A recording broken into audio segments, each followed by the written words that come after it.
Hi everybody, welcome to Light Talks. A couple of weeks ago I had a chance to talk with Gaffer, Justyn T and Keygrip Ted Lehane about the Apple TV show project Dear Edward.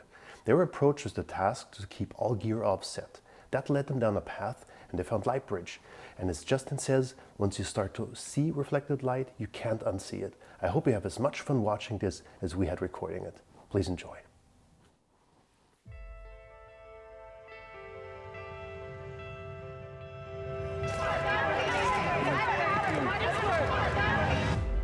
What's it like being famous? I'm not famous. Yeah, okay. This is grief counseling? Anyone's invited to speak. People meet me and they think she's the woman whose nephew survived the plane crash. But they forget I'm also the woman who lost my big sister. The mindset behind it and what you were able to achieve with it gave it such a distinct look. And it's not just a look. It means really a lot. I can't tell you to see whatever we've been thinking about, what's been along for much longer, and then you guys taking your take on it and just taking it to a completely different level. That was really impressive. I'd love to break it down. What do you see differently now using more reflected light than direct light? Well, I mean, just looking at the differences in our faces currently, like, how that your hard edges, my soft edges, Teddy's, light coming from multiple directions. Like, it's just the way you process imagery, kind of like you start to, I don't know, it's like we tasked ourselves with creating a show with no lights, right? That was what the showrunner told us to do, create a show with no lights. And, as a gaffer, that's like, wow. Well, I guess, what are we going to do? So, you just start pulling lights away from set and then just designing rooms. And then, Teddy is a great collaborator. Teddy's a great teammate. And he's always on board with like doing fun stuff. Like, we were polishing floors and polishing tables, mirrors everywhere. But like, you start noticing that these, highlights and reflective surfaces start to create different textures on faces and highlights from places, and it's really the imperfections that ultimately kind of create the realism that everyone's responding to or that you're responding to. It's just like us pulling from art, like fine art kind of actually enhances. I was always in the museum. Teddy started bringing his art history books, and it just burns in your mind, and you start to see it differently, because we were pulling from this like impressionistic time period where there were deep shadows, there were hard light sources, and that just started to become part of our workflow. Producers would come to the to the video village, and we'd just be sitting there talking about art half the time.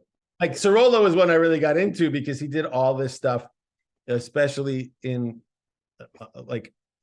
around the beaches, where it was the reflection of wet skin versus overhead, because it was all about these fishermen coming in, so there was always big overhead muslins because those were the sails, and so you're seeing all these different qualities of light, and these guys were painting them, you know what I mean, and being in tune, like that period, right? Monet, Manet, and after that Sorolla, Singer, like all that stuff, they were doing the same thing that Justyn was talking about, right?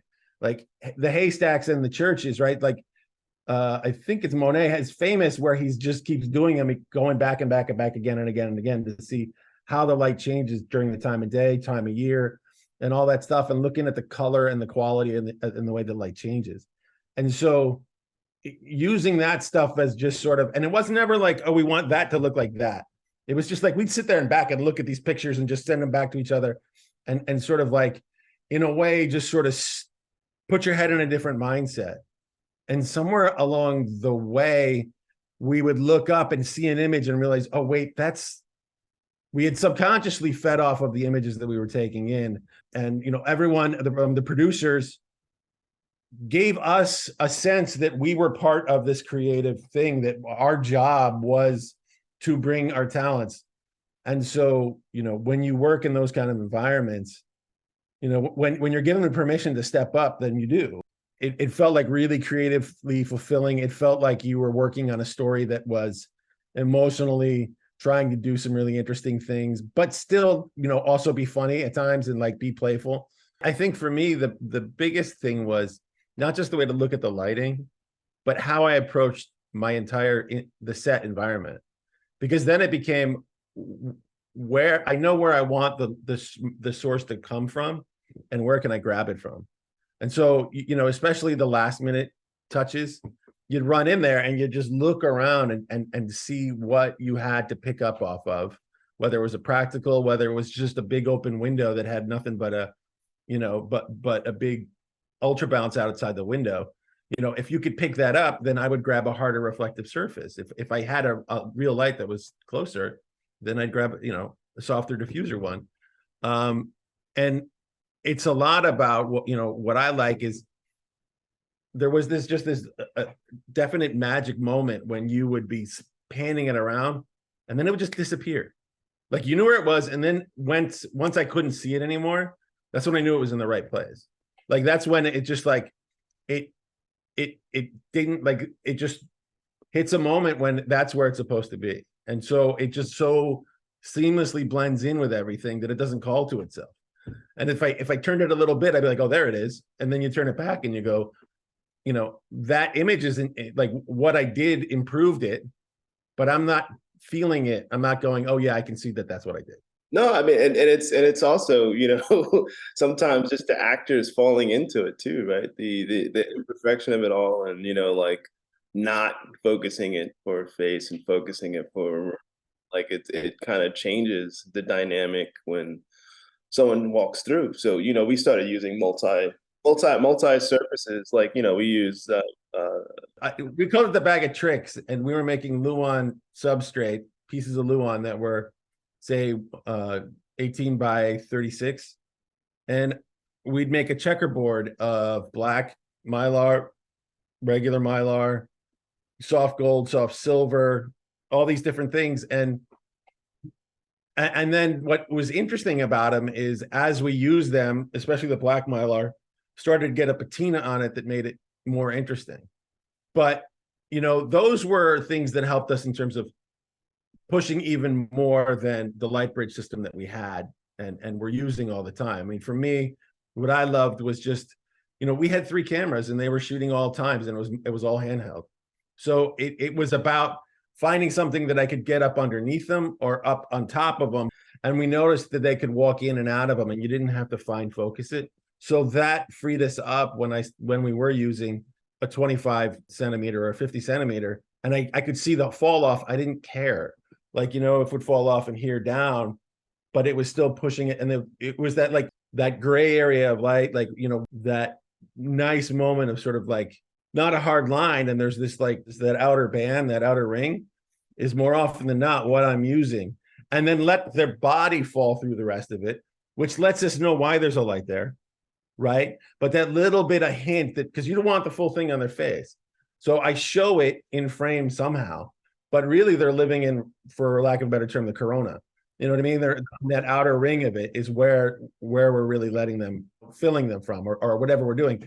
But that being said, there were tons of times when, especially with, you know, a couple of our African-American leads, a small one would be great just to come in and his little skip bounce off of the back, like last minute, would just help. We would say carve them away, you know, like the separation, right? So, and those were also a great tool. And that one, much more, you end up focusing it. You know, when I'm using it more as a back skip, then you're trying to get the hot spot sort of there. But I mean, the fun thing is that you start to learn all these different surfaces. So it's like, you know, when you're really trying to create, you know, still keep the contrast, but lift the shadow without changing it. Like black Mylar is wild. Like, I would have never thought that. Like, it just lifts the shadow just enough where it's not like that hard roll off of like the negative space. It kind of just lifts it elegantly. I'd like to go one step back, because I think the complexity lies in actually how simple it is. And as soon as you understand the simplicity of it, sounds like a world opens up of complexity that actually is hard for people to understand, because I've always sometimes had the experience with people looking at our results and trying to copy them, but say it doesn't look the same. And it's because it's not about setting up a light source anymore, like you're saying, lighting a face. It's about the feathering of the light, or corona, how you call it. And just the process, Justyn, you were mentioning earlier, I decided, okay, if we're not going to use any lights, we're just going to pull them away. Was that something that happened mentally, or was that actually on the first shooting day where you noticed that we have to do something different? We literally treated it like a stage, and with that in mind, you just start to create rooms.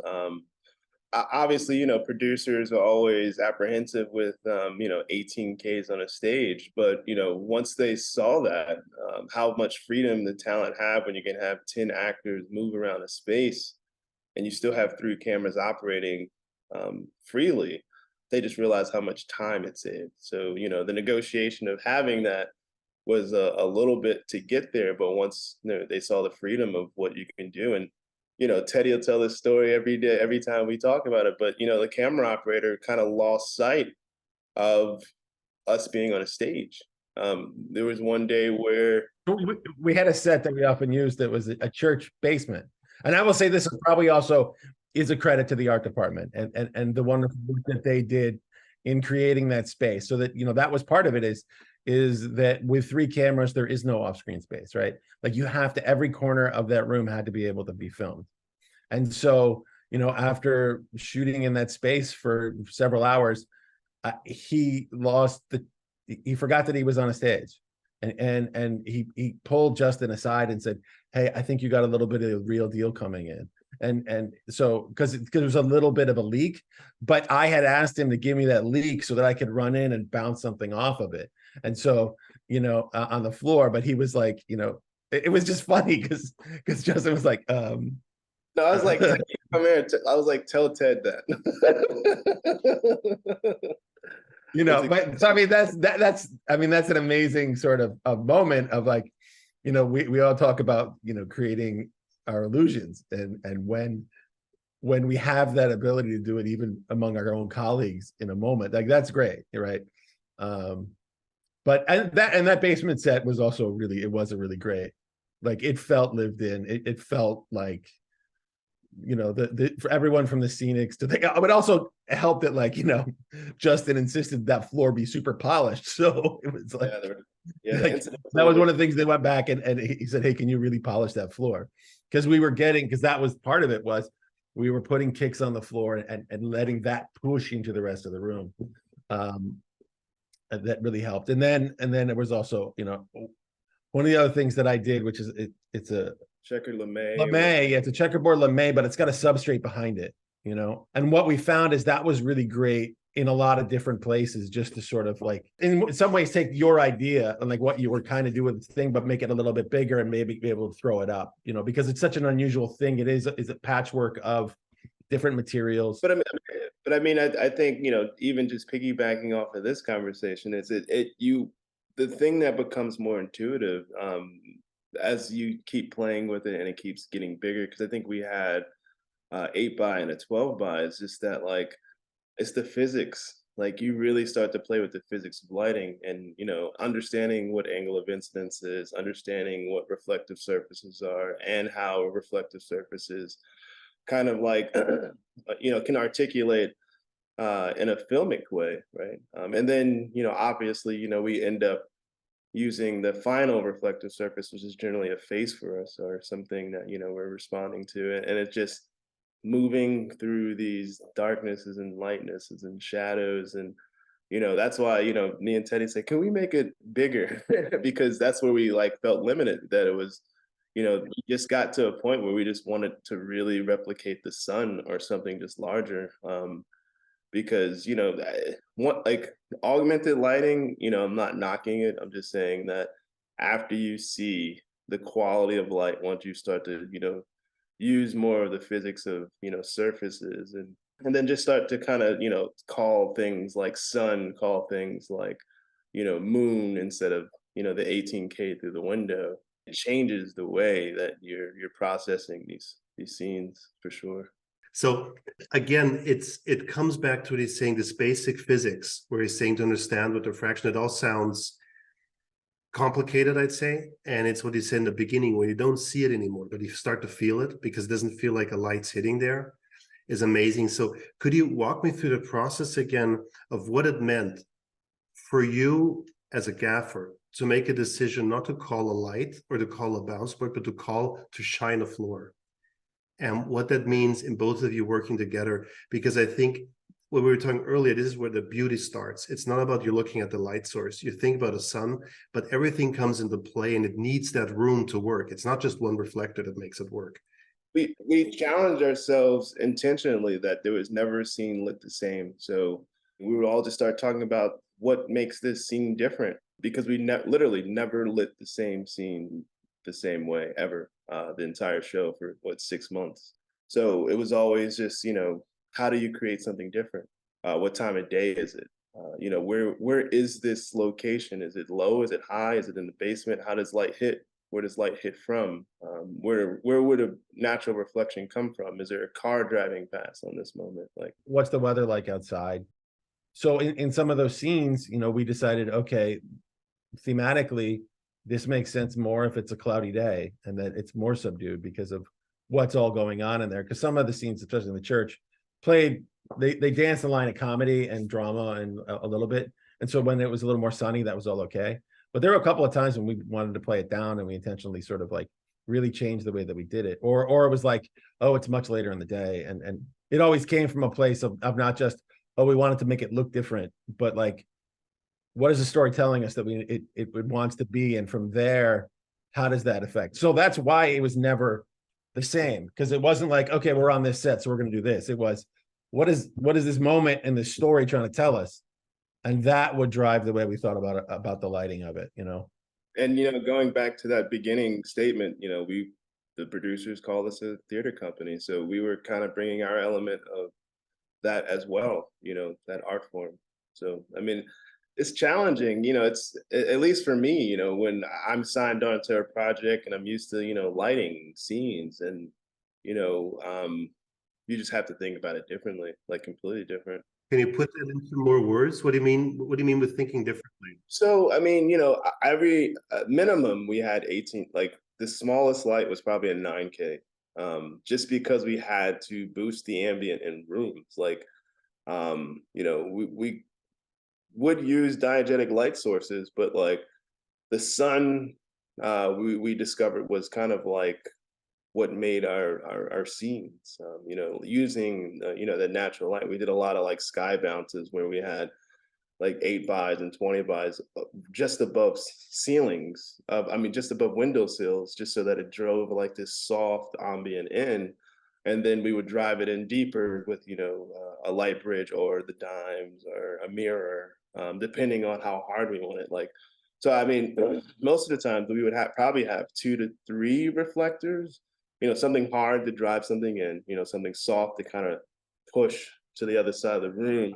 I'd often just throw something on the wall like that was in the background, so that you got a sense that light wasn't just, it's not just like here, it's not like there where you want it to be. It's how do you put light in a way that feels real? Like we will always do something high and then drop something on the ground, and then create that secondary, low reflection that kind of happens naturally. But once, and the thing is, like, once you start thinking in terms of reflecting the sources a lot and pushing them in, so yeah, every set window also had, and we put fireproof retardant on them because they were so close to the 18s, but basically they were wooden frames with muslin and a fireproof, which tightened them up too, and gave them a little bit of a sheen, which was a nice little added bonus. But they were all on pulleys, so I could either get them completely out of the way, or if you had a low bounce, I could direct it. I could do, and we just get it right out of frame. And sometimes we had them so that I could lift up the front end too. Some of them were affixed more, but and I think that's, for me, the biggest difference was, as I said before, thinking about when you're doing the last layer, your final edit of the lighting right before we need to go. It was always something shiny. It was like, what is not popping? What's like, we need something like hard. Where is it? And it's funny because I'll admit, a lot of times they'd be talking and they'd go, and I just run off and I'd grab what I needed and I'd go, is that it? And they're like, yes, okay. And I go, all right, cool. But it didn't come out of it. It came out of not me having an idea of it, but like we developing a system so that later on I could figure out, oh, I know I know what they think, what we're looking for in this. And that comes also from being, when you're the person who has to do it every time, if you're doing that work, you end up seeing it more because, you know, it's like, in that case, it's that thing of like, if you're a hammer, everything starts to look like a nail. You know, do you know that saying? It's like basically like, because I started looking in reflective as my tools, that was the way I saw everything, you know what I mean? And I could immediately see that as a solution to things. We're all used to what you were saying earlier is we take a light source, we spot it, we put in the face, then we flood it, then we put a frame in, then we put the flags, and that's what we do. We're lighting a scene, right? And then all of a sudden you're saying, no, we're going to do eyebrows outside in front of the windows. We're going to bounce into those. That light's going to come into the room. So suddenly we have a different flow of light, how it travels into the room and how it affects the room. How did he get into that?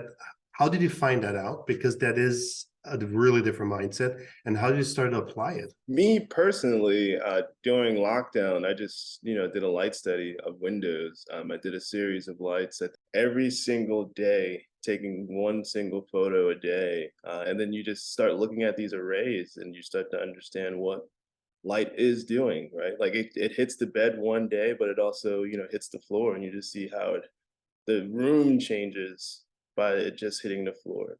And you just see how, like, just naturally, to your eye, how just one single source or an assumed single source changes the entire feel of a room. Like, no lights on in a room, same time every day, 8 a.m. or whenever I woke up. And it's just like, this room is bright today, but this room is, overcast. You see this like blue hue that starts to show up. Like, so it's just studying. Like, really, it's like you have to train your eye, because that's what you're going to have to really root it in, is reality.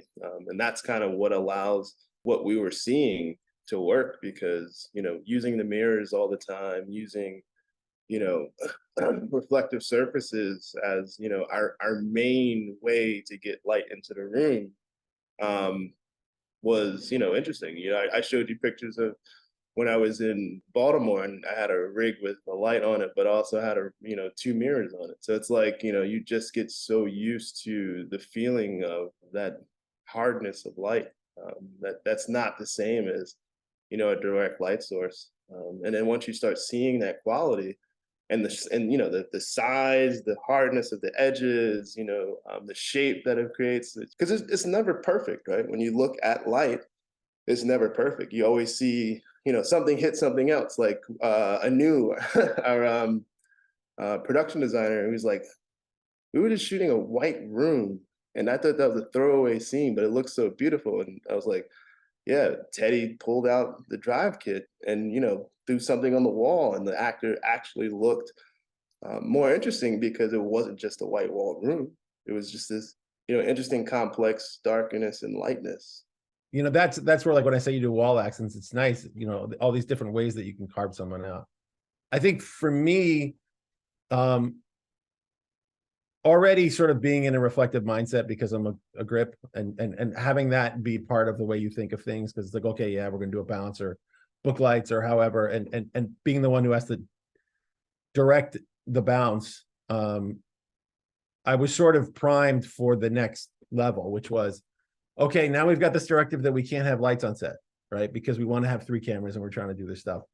And so in prep, Justin's like, I've been working with these shiny materials, and I want to really do. And I said, well, do you know about Lightbridge? And it was something that I had wanted to use, but couldn't convince anyone else, the other gaffer or DPs, to like, hey, let's get on board with this. But he was definitely on board. And then it was also going into, a bag of tricks of like, I sort of inherited some of my package from my old boss, and he had a bunch of stuff that we had that is like, and busting those out, especially using the dimes as eyebrows was really a big deal. You couldn't get his face like that with a light. Like, that's a Lightbridge. That's like a number 1 or 2. Like, you can't get this with the light. Like, you would be fighting reflections the whole time. The mindset of it all kind of shifts too, because it's so interesting how, even like when you start processing what windows are, and most set decorators want to put shears up, but like with this system, it doesn't burn. Like usually, like when you have a direct light, like curtains just burn out. Like, and with a mirror and that secondary bounce source allows you to still see outside of a window without it being, overly like exposed to like this, like, because what was the set? It was the grandmother's apartment. Well, the brownstone, like that was so we had this brownstone set that like we wanted the center. It was like, again, there are these sets that are big, right? So that was a whole floor. It was not like it wasn't broken up into pieces. It was, you could come in through the back. There's 3 sections. There's a stairway. And when you were in it, it looked like every other brown. I live in Brooklyn. It looked like any brownstone I've ever been in. And so the interesting thing is there was a center part that had, where it got dark and a fall off. So that really required, especially during the day, wanting the feeling of kick light, right? Well, once you start thinking of reflective surfaces, you start thinking, okay, it's a reflective surface. So what is it really reflecting off of? I would never really think about a building when I'm on a set. Before this, I don't think I would spend a lot of time wondering what the architecture of the building across the street was. And like, once you start thinking of this in this terms, that's where you go, and you go, okay, so what if it's this, and how do we make it look like that? And so that one, we had beadboard screwed down to the deck on the floor outside in the backyard. And then in the front yard, we'd had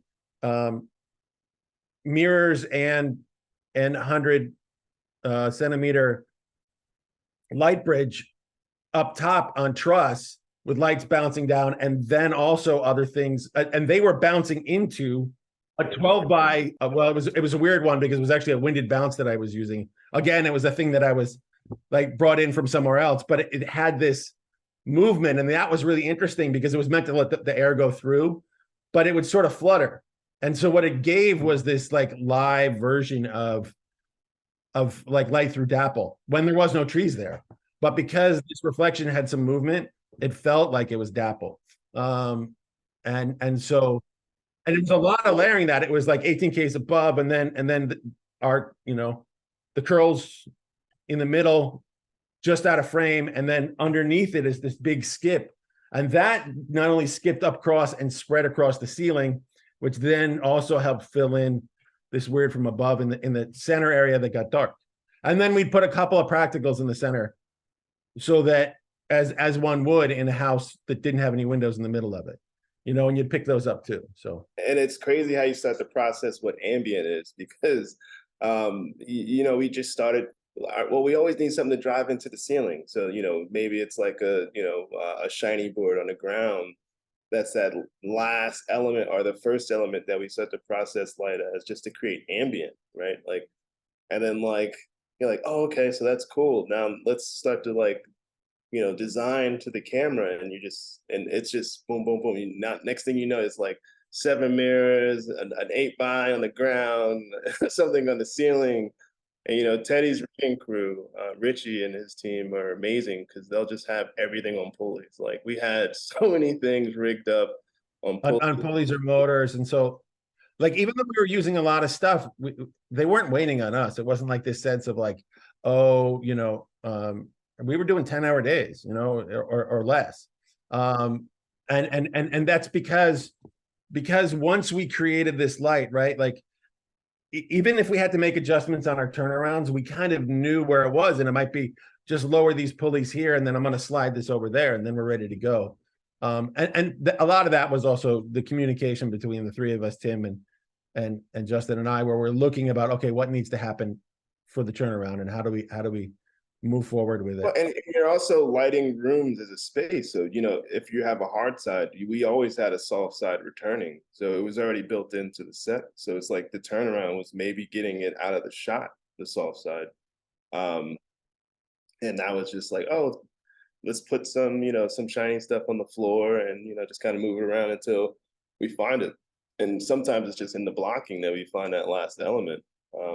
And hiding, shiny stuff behind counters and like seeing where surfaces, aren't being seen and taping, some substrate to like, the side of a wall, right? Like, and it's just boom, and it just opens up the room again. And what we would try to do is be able to find the way with 3 cameras that were constantly moving. I don't need it to be there all the time, but if I know that they're likely going to be around at this moment when I need the actor to be carved out a little bit more in one way or more silhouette-y in another way, we would just try to set up for that one moment and know that, like, okay, like that anything in between there, even if it wasn't 100% beautiful, all felt real. And knowing too that like someone would forget that other moment, and in some ways I kind of feel like it's like, in music when there's dissonance and then it has a resolution. Yeah, like jazz. So in music, there's chords that, like, when you're building up the tension, they're getting more and more atonal, right? And then at the very end, there's a resolution, right? So in a way, with lighting, sometimes you can have this thing where it's not quite the way you want it, and not quite like people are feeling a tension, like they're worried, like is it going to get ugly? They may not know it. I mean, the professionals will know it, but people will just sense something. And then at the very last moment, when you need it to be a breath, when you need that silhouette to land, when you need that sort of moment, when it's there, they feel that resolution of like, oh, that's why everything looked like that, because this is the tableau that it was supposed to end up in. And that made everything else okay.